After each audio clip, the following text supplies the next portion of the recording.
Next நேயர்களுக்கு என்னோட அன்பான வணக்கங்கள். இன்னைக்கு நம்ம புத்தாண்டு பலன்கள் குறித்து தான் பார்க்க போறோம். அதை நம்ம கூட ஷேர் பண்ணிக்கிறதுக்காக வாழ்க நலமுடன் ஜோதிடர் டிஜி சுந்தரபாண்டி அவர்கள் தான் இணைஞ்சிருக்காங்க. வாங்க நிகழ்ச்சிக்குள்ள போகலாம். வணக்கம் சார். வணக்கம் மேடம். எப்படி சார் இருக்கீங்க? சூப்பரா இருக்கு. ஓகே சார், இன்னைக்கு நம்ம தமிழ் நியூ இயர் பத்தி பேச போறோம். ஏன் இது இவ்வளவு ஸ்பெஷலா பாக்குறாங்க எல்லாரும்? தமிழ் புத்தாண்டுன்னு ஒரு ஆரவாரம் இருக்கு, எதுக்காக சார்? இது கேள்வியே எப்படி சொல்றது? ஆக்சுவலா நம்ம இருக்கிறது தமிழ்நாட்டுல, நம்மளுடைய தமிழர்கள் இல்லாத நாடே கிடையாது. கண்டிப்பா எல்லா நாடுகள்லயுமே ஒரு அதாவது சொன்னா இருக்காங்க, மக்கள் இருக்காங்கன்னா அது நம்மளுடைய தமிழர்கள் தான்.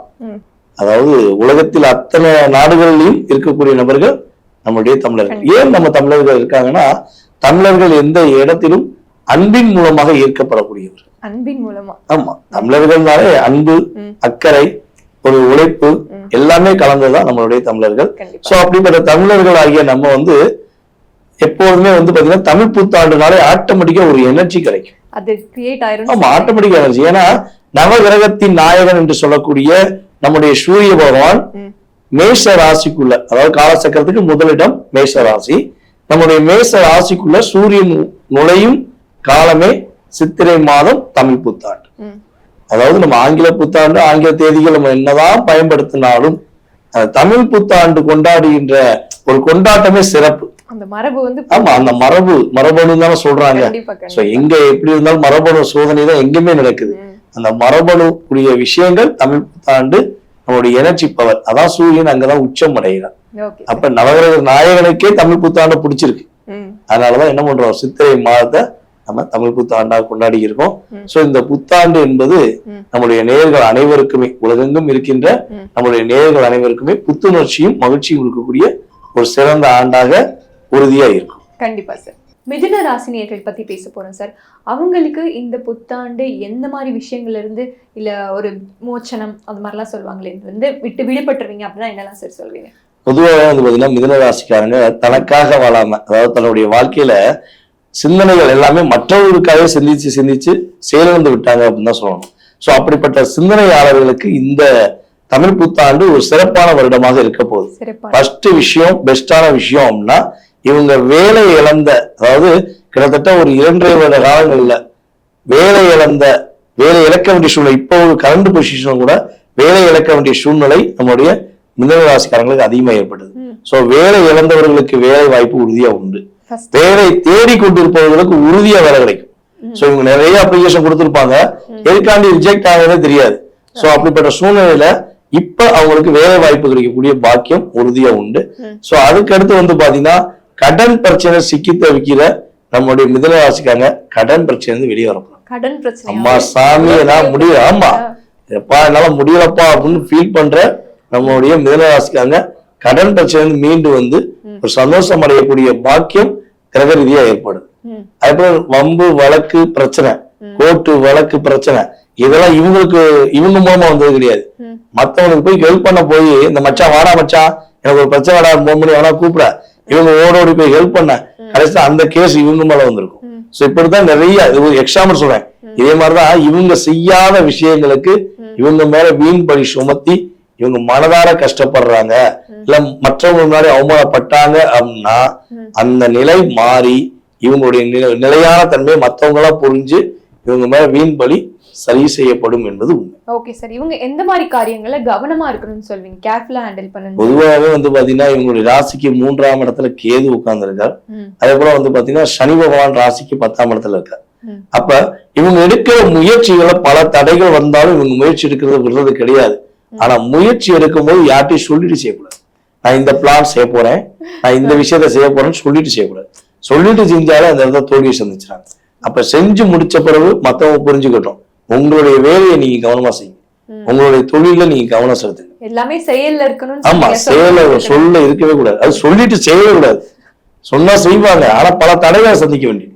சோ இவங்க சொல்லாம செஞ்சாங்கன்னா வெற்றி. அதுக்கப்புறம் இந்த ஆன்லைன் மூலமாக கம்யூனிகேஷன் பண்றது, வாட்ஸ்அப்ல SMS பரிமாற்றம் பண்றது, வீடியோ கால் பண்றது அப்படின்னு சமூக வலைதளங்கள்ல ஏதாவது புகைப்படங்கள் போடுறது, சோ இந்த சார்ந்த விஷயங்களை எக்காரண கொண்டும் நம்முடைய மிதுன ராசிக்காரங்க தலையிடக்கூடாது.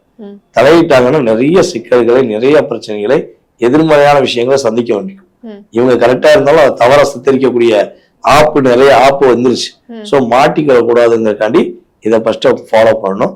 அதுக்கடுத்து சொந்த தொழில் வச்சிருக்காங்க அப்படின்னா தொழில முழு கவனம் செலுத்தணும். இவங்க அசால்ட்டா இருக்கக்கூடாது. கரெக்டா கவனம் செலுத்தினாங்கன்னா சனி பகவான் 10ஆம் இடத்துல இருக்க சனி பகவான் பதவி உயர்வை கொடுப்பார். தொழில் ஸ்தானத்தில் ஒரு அங்கீகாரத்தை குரு பகவானுடைய பார்வை மூலமா உறுதியா கொடுப்பார். ஓகே சார், கணவன் மனைவி ஒற்றுமை எப்படி சார் இருக்கு? கணவன் மனைவி ஒற்றுமை சார்ந்த விஷயங்கள் இனிமேதான் மிதுன ராசிக்கு ஒரு அடுத்த ஸ்டெப்பா இருக்கக்கூடிய வாக்கியம் உண்டு. ஆனா இருந்தாலும் குடும்பஸ்தானத்துல குரு போறார். 7க்குரியவன் 2ஆம் இடத்துல போறதுனால தன்னுடைய குடும்பம் சார்ந்த விஷயங்கள், தன்னுடைய இல்லற வாழ்க்கை சார்ந்த விஷயங்களை வெளிப்படையா மிதுன ராசிக்காரங்க யார்ட்டையும் சொல்லக்கூடாது. நண்பன் தானே, உறவு தானே, நட்பு தானே, அம்மா தானே, அப்பா, உங்க ரெண்டோடைய உறவு சார்ந்த செயல்பாடுகள் எதையும் வெளிப்படையா சொல்லாம இருக்குது இவங்களுக்கு மகிழ்ச்சியை கொடுக்குங்க. ஓகே சார், கடன் அடையும்னு என்கிட்ட சொன்னீங்க. இப்போ இவங்க கடன் கொடுக்கலாமா யாருக்காவது? கடன் கொடுப்பதும் தவறு, கடன் வாங்குவதும் தவறுங்கிறது மிதுன ராசிக்கு பொருத்தமான ஒரு விஷயம். ஏன்னா மிதுன ராசிக்கு அதிபதி யார் பார்த்தீங்கன்னா புதன். புதன் பகவான் தான் நம்மளுடைய காலச்சக்கரத்துக்கு 6ஆம் இடத்த அதிபதியா வர்றாரு. சோ மிதுன ராசிக்கு கடன் கொடுத்தாலும் மாட்டிக்கிடுவாங்க, கடன் வாங்கினாலும் மாட்டிக்கிடுவாங்க. மேக்சிமம் கடன் சார்ந்த விஷயங்கள் இந்த வருடம் அவங்களுக்கு முழுமையா அடைக்க போகுது. அப்ப கடன் கொடுக்கவும் வேண்டாம், கடன் வாங்க வேண்டாம். இவங்க ஒரு பொருள் வருதா, ஒரு பொருளாதாரம் வருதா, முக்கியமான பொருள்களை வாங்கி வைக்க சொல்லுங்க, இல்ல இடம் வாங்கி போட சொல்லுங்க. ஒரு வெற்றியான விஷயம் மிதுன ராசி உறுதியாகும். ஓகே சார், ஆரோக்கியத்தை பத்தி கொஞ்சம் சொல்லுங்க சார். எப்படி இருக்கு எங்களோட ஹெல்த்? அது இப்ப பிரச்சனையா தான் இருக்கு. 6ஆம் இடத்தை சனி பகவான் பார்த்தனால நிறைய பிரச்சனையை சந்திச்சிட்டாங்க. ஹெல்த்ல பல பிரச்சனையை சந்திச்சிட்டாங்க. சோ இனிமே ஹெல்த்ல உள்ள பிரச்சனைகள் ஆட்டோமேட்டிக்கா குரு பகவானுடைய பார்வை மூலமாக, ஏன்னா இவங்களுடைய 6ஆம் இடத்தை குரு பகவான் 5ஆம் பார்வையா பார்க்க போறாரு கடகராசியில உட்காந்து. இப்ப ஆணி மாதத்துல இருந்து இவங்களுடைய ஆரோக்கியம் சார்ந்த விஷயங்கள் உள்ள பிரச்சனை சரியாகிவிடும். ஆப்ரேஷன் பண்ணணும் அப்படின்னு சொன்ன இடத்துல கூட இல்லங்க என்னங்க தெரியல, மேஜிக்கா இருக்கு, சரியா போச்சு அவங்களுக்கு அப்படின்னு சொல்லக்கூடிய அளவுக்கு இவங்களுடைய மாற்றங்கள் ஹெல்த்ல ஏற்படும். ஓகே சார், சிறப்பா மாணவர்கள், பெண்கள், வயதானவர்கள் இவங்களுக்கு எப்படி சார் இருக்கு இந்த டைம்? பொதுவாகவே பாத்தீங்கன்னா பெண்களுக்கு இந்த வருடம் மிதுனராசி பெண்களுக்கு சிறப்பான வருடம் சொல்லலாம். சிறப்பான, ஆமா, இவங்க என்ன நினைச்சு கிட்டத்தட்ட ஒரு 3 வருட காலமாக இது நடந்தா நான் சந்தோஷமா இருப்பேன், இந்த பிரச்சனை வெளியே வந்தா நான் சந்தோஷமா இருப்பேன்னு ஒரு லிஸ்ட் வச்சிருக்காங்களோ அதை இந்த தமிழ் புத்தாண்டு ஆரம்பத்துல எழுதி வச்சுக்கலாம். ஆணி மாதத்துல இருந்து ஒன்னொன்னா எரேஸ் பண்ற மாதிரி ரப்பரை வச்சு அழிக்கிற மாதிரி அழிச்சுக்கிட்டே வரலாம்.